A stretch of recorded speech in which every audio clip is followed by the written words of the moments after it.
Hello everyone, student corner চ্যানেলে সকলকে স্বাগত জানাই। আজকে দশম শ্রেণীর দ্বিতীয় পর্যায়ক্রমিক মূল্যায়ন ভূগোলের অধ্যায় ভিত্তিক সাজেশন দেব।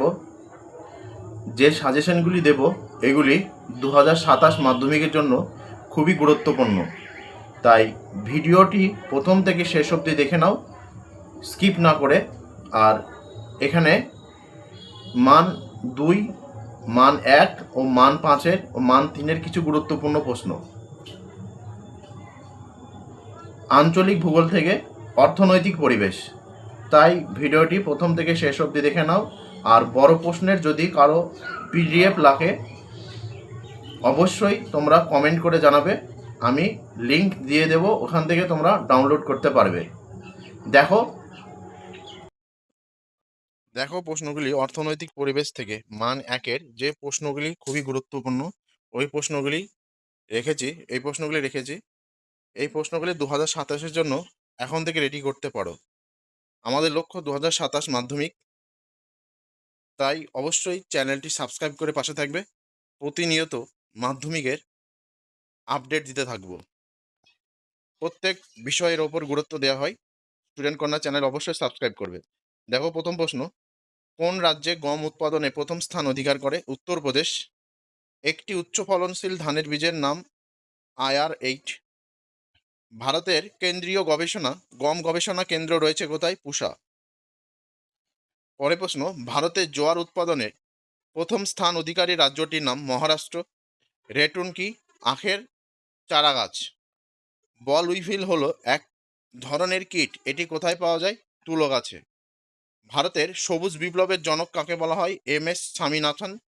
পরের প্রশ্ন, ভারতের ম্যানচেস্টার কোন শহরকে বলা হয়? আহমেদাবাদ। পরের প্রশ্ন, ভারতের একটি বন্দর কেন্দ্রিক লৌহ ইস্পাত শিল্প কেন্দ্রের নাম? বিশাখাপত্তনম। পরের প্রশ্ন, পশ্চিমবঙ্গের পেট্রো রসায়ন শিল্পটি কোথায় গড়ে উঠেছে? হলদিয়া। পরের প্রশ্ন, একটি সংযোজন ভিত্তিক শিল্পের নাম? মোটর গাড়ি নির্মাণ কেন্দ্র। পরের প্রশ্ন, ভারতের বৃহত্তম পেট্রো রসায়ন কেন্দ্রটি কোথায় অবস্থিত? জামনগর। পরের প্রশ্ন, পশ্চিমবঙ্গের রেল ইঞ্জিন তৈরির কারখানা কোথায় অবস্থিত? চিত্তরঞ্জন। পরের প্রশ্ন দেখো, শিকড় আলগা শিল্প বলা হয় বস্ত্র বয়নকে। পরের প্রশ্ন, গ্লোবাল শিল্প বলা হয় কোন শিল্পকে? তথ্য প্রযুক্তি শিল্পকে। পরের প্রশ্ন, সকল শিল্পের মেরুদণ্ড বলা হয় কাকে? লৌহ ইস্পাত শিল্পকে। পরের প্রশ্ন, 2011 সালের জনগণনা অনুযায়ী ভারতের জনঘনত্ব কত? 382 জন বর্গ কিমি। নেতাজি সুভাষচন্দ্র বসু আন্তর্জাতিক বিমানবন্দর কোথায় অবস্থিত? কলকাতা। পরের প্রশ্ন, বাণিজ্যিকভাবে শাকসবজি উৎপাদনকে কি বলে? ওলেরি কালচার। বাজরা উৎপাদনে ভারতে প্রথম স্থান রয়েছে কোন রাজ্যে? রাজস্থান। ভারতের কোথায় কার্পাস গবেষণাগারটি অবস্থিত? নাগপুর।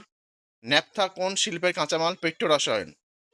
ভারতের তথ্য প্রযুক্তির রাজধানী কাকে বলে? Bengaluru. Tata iron and steel কারখানাটি কোন নদীর তীরে গড়ে উঠেছে? সুবর্ণরেখা।